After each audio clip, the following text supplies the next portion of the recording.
Hello and welcome back to the channel. In this episode we're going to be taking a look at a battery charger, and this one is the Topdon Tornado 4000. So we're going to take a look at what's inside the box, build quality, features, and also we're going to throw it on some batteries and see how it performs. Let's go. So full disclosure, Topdon have sent this charger to me free of charge, but it will be an impartial review. So let's see what's inside.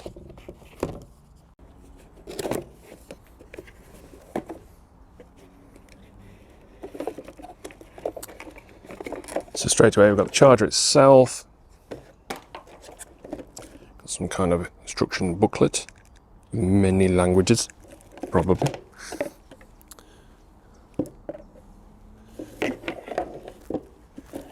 So we seem to have a few connectors, so we can attach the batteries in a number of ways.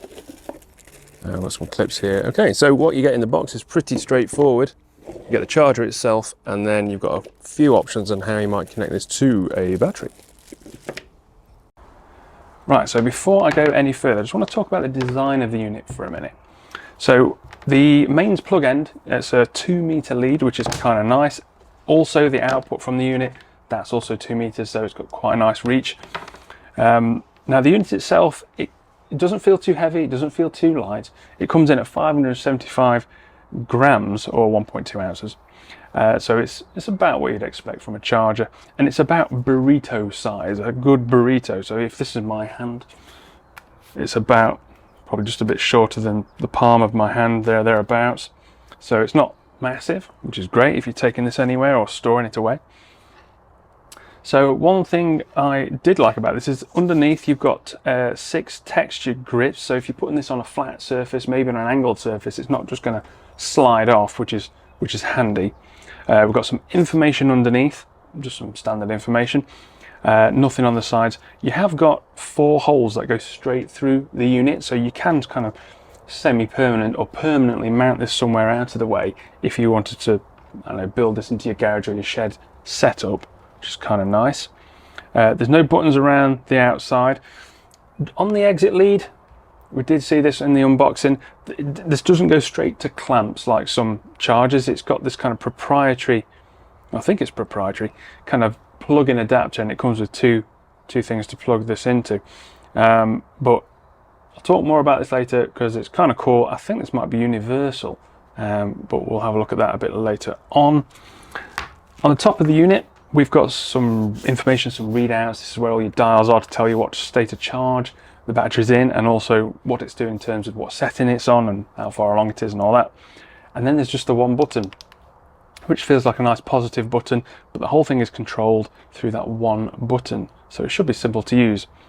Now what did surprise me about this is it's IP65 rated, so it's completely dust proof, so that should help with longevity and the life of the unit, but it's also able to take a splash of rain or water, so it's low pressure water. Now it does say don't use this in the rain, it's electric, so don't use it in the rain, but it's nice to know that if you get caught short and the heavens do open up, then it can take a splash of water, but obviously keep it away from water.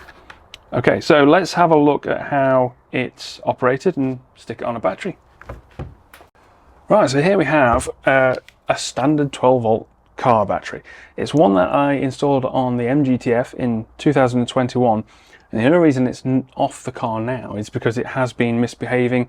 This doesn't seem to want to hold a charge. Ooh. So if we see how many volts are in it at the minute, so we've currently got about 5.5 volts, so it's very flat. Right, so it's a 12 volt 60 amp hour, 570 cold crank amps allegedly.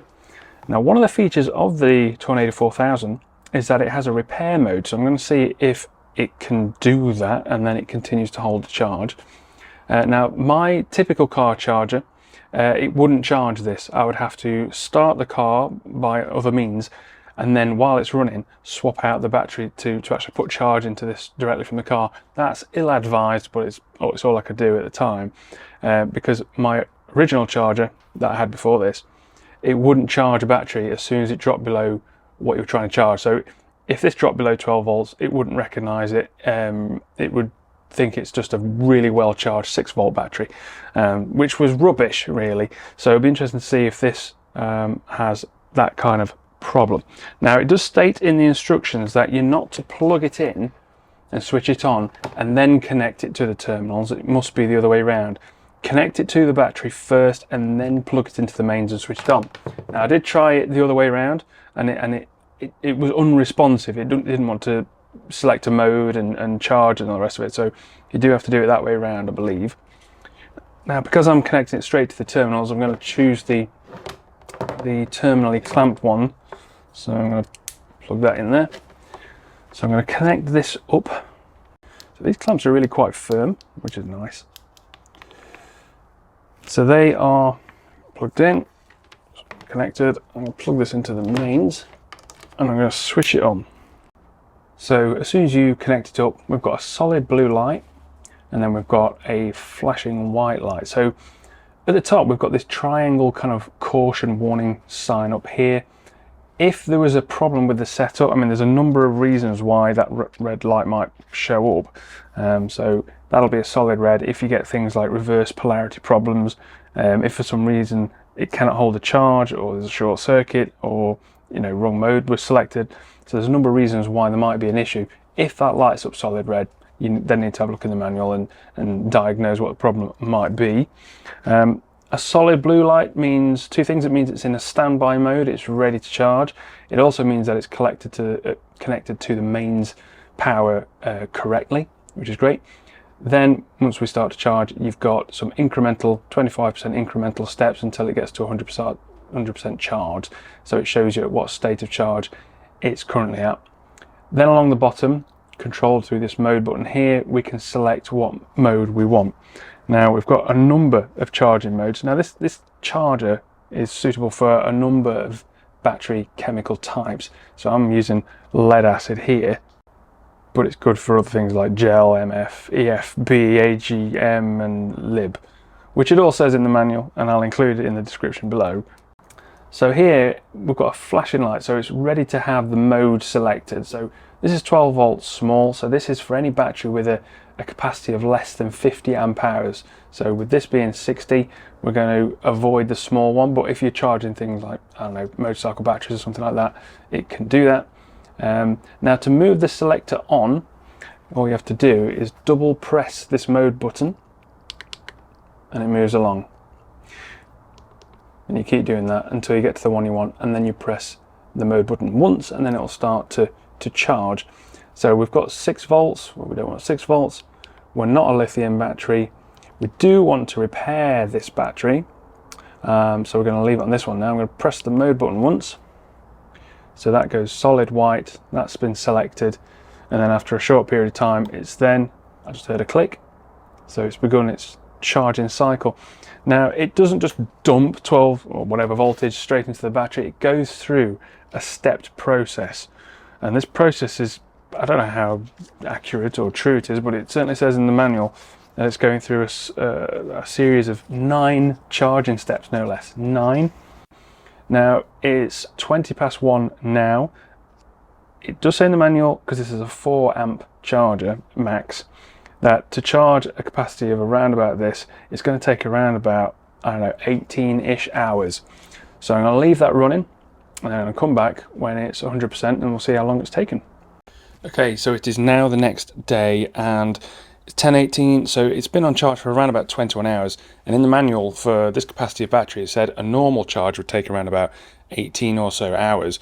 With this being a repair cycle, it's probably taken a little bit longer because it's doing other things. Now, just saying the manual, it's not just chucking loads of voltage in and it's a flat voltage for however long you've got it on charge. It's doing pulsating things and all sorts of things. What is unusual, so this isn't hot by any means, but it is, I wouldn't even call it warm, but it's above sort of body temperature. You can feel it's a little warm, I guess, but the cables aren't warm or anything like that. The battery that I'm charging isn't warm at all. It's sort of ambient temperature, but I can hear fizzing. I don't know if you can hear this.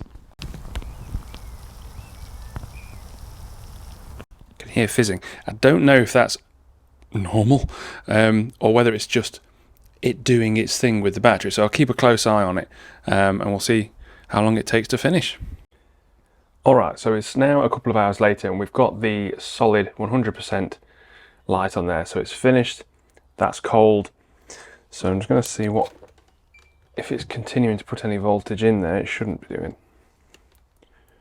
So we're reading, well, 12.93 volts, so it's definitely lifted the voltage way back up. So I'll take off the clamps. So 12.93. I'm going to leave that a couple of hours, a few hours, to see if that drops anymore, and then we'll see if it'll actually start a car. So this is an Alfa Romeo Giulietta, and the battery in here is completely dead. It's got less than 3 volts in it because the car has a parasitic draw problem. It just drains batteries over 1 or 2 days, so that's a problem for another day. I might have said that in a previous video as well.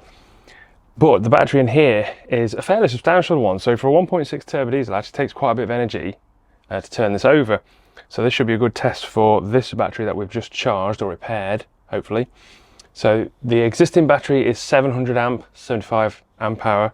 This is supposed to be 570 cold crank amps, so it isn't the right battery for this car. It's a bit smaller, but we're going to give it a go and see if it can A, turn it over, and B, hopefully it's got some energy left in it afterwards, which should hopefully mean it's repaired.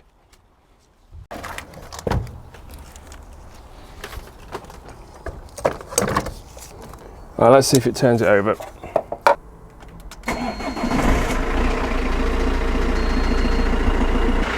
Yeah, so that started no problem. Let's see what energy is left in the battery. 12.68, 12.6, 12.7. Okay, I'm going to disconnect the battery, take a reading, and we'll see how long it holds it. And 12.7475 volts. So we'll leave it for a little bit, see if it can retain it.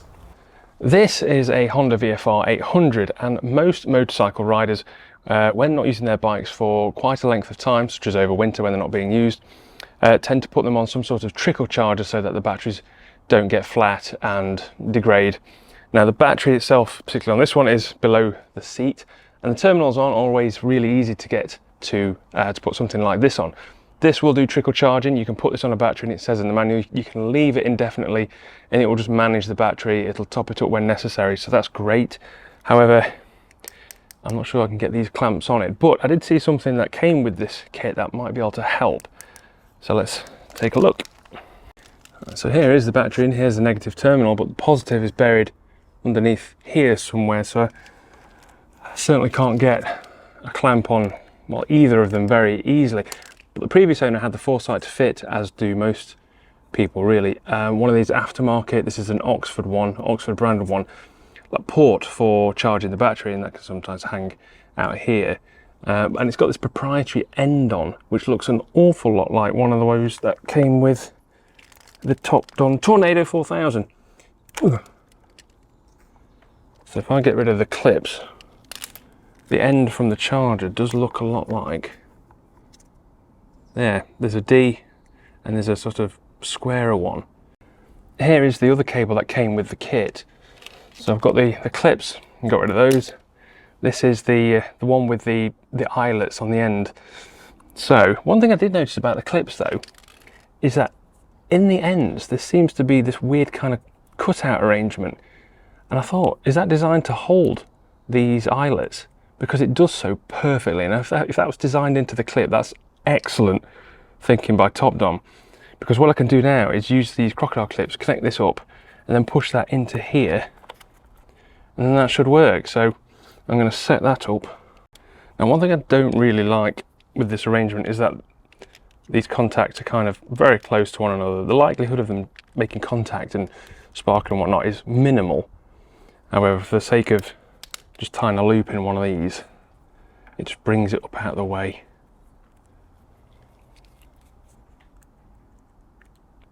Just like that. So there we go. Alright, so one thing I've noticed, I think the polarity is messed up. Well, not messed up, but the sort of leads from the battery aren't colour coded, so they're both black. And I think the polarity is reversed, but that's okay because I can just swap the cables around.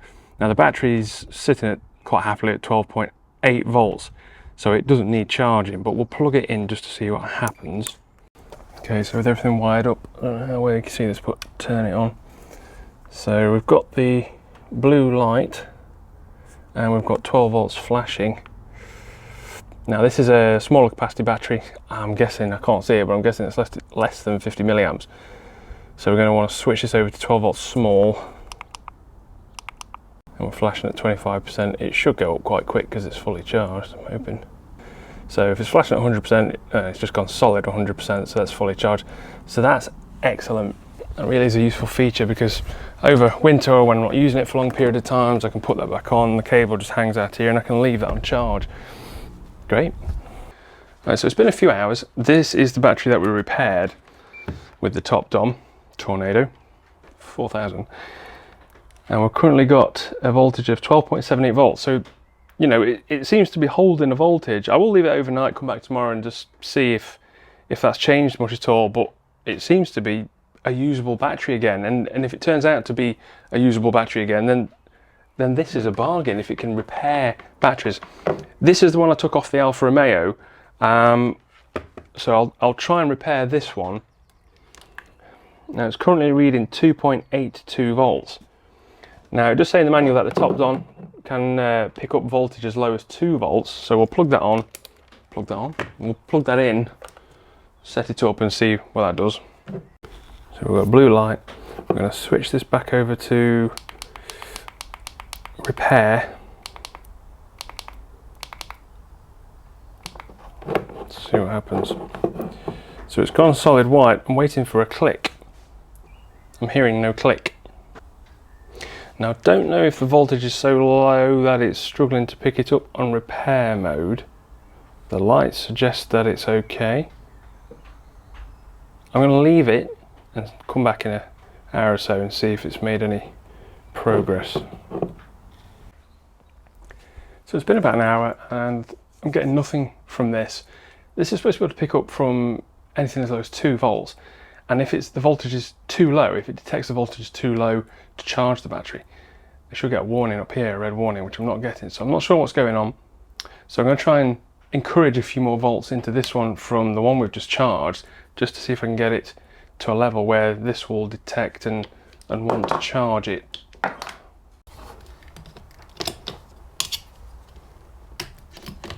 don't want to leave it on for too long, just enough to get a couple of volts in there. So 4.54 and dropping fast. So let's see if that's enough to encourage the charger to pick it up. Got a click this time. Yeah, there we go. Not sure why. It says it's supposed to be able to pick it up from 2 volts. It was around about 2.5 volts, and then we put enough in to get it up to about 4.5, and then it seems to have picked it up. So I'm going to leave that to do its thing, repairing, and we'll see if the voltage ends up being as stable as the repaired one. So I have got some likes and some dislikes about the Tornado 4000 charger. In terms of dislikes, I've not got many, it's just the one, and it's the fact that this is the Tornado 4000, this is the 4 amp model. It could do with being a little bit quicker. Now, it's built at a price point. If you go on Amazon or places like that, you can find these Topdon products everywhere. And in terms of their chargers, they've got quite a wide range of chargers, everything from sort of 1.2 amps right the way up to like 30. This being the 4 amp one, it's built at a price point. You can pick these up for about, I don't know, 50-55 pounds at the minute. So I get it, it's built at a price point, but it would be nice if it was a bit quicker at the same price point, but there we go. But that's about it. There's a lot to like about this. I really like the clips on the end. And I know it seems daft getting excited about clips, but they're really chunky, really sturdy, real good, strong spring action. And the ends, where they've been designed to take an eyelet, really useful because I can use this to charge the bike battery. So I love that. I love the fact that it's got lots of electronic protection in, overload, thermal, reverse polarity, all that stuff, and it's got inline fuses as well. So I can leave this on charge with some confidence. I like the build quality. It does not feel cheap. It feels like a quality product with the kind of almost soft touch kind of material. It's not got an LCD display, but I don't think it needs one. It's got all the information you need on the front. It's quite clear, and you can operate this with just the one button. So it's really simple to use. Like most chargers, it's fully automatic as well, so you can just set it and forget it, and the maintenance function, you can leave that on your battery pretty much indefinitely, and it will just manage it for you. The main thing I really like about these is the fact that it will repair a battery. So we've seen that it's repaired this battery. It's now a usable battery. In fact, this is holding 12.7 volts, which is brilliant even after starting a car and putting a bit of juice into this other battery. It did glitch out trying to charge this one or repair this one, so I need to figure out what happened there. This battery just might be, I don't know, knackered. So I'll continue to try and charge this or repair this with the charger, and I'll report back somehow. It has put some energy in. There's over almost 7 volts in there, so it has done something, but it seems to have given up. So I'll have a look at that. But I like the fact that it can do that, and I like the fact that it can charge a battery from a really low voltage as well. So one other word, this is obviously a Topdon product. This is the second Topdon product that I've reviewed, and it's a quality feeling thing. The first item I reviewed was this jump starter by Topdon, and I've used this so much on the MG and the Giulietta. I've used it so much, and I think it's brilliant, and it doesn't take up that much room. It's not that heavy, and it still works as a power bank for your phones or your laptops or whatever. It's a torch. Fantastic. And I suppose my point is that take a look at some Topdon products. You know, these have been sent to me free, but I'm not affiliated with them. But have a look on Amazon, but have a look on their website. I'll include the links in the description below to this product, the charger, the previous jump starter, and their website. But on their website, you'll see some fantastic things that they're making at the minute, and they're real quality things. So have a look. But yeah, thanks for tuning in. Join me in the next one. I think the next one's going to be more Range Rover stuff, particularly the EGR valves and all that kind of stuff, because they're clogged up and nasty. Well, thanks for joining in. See you in the next one.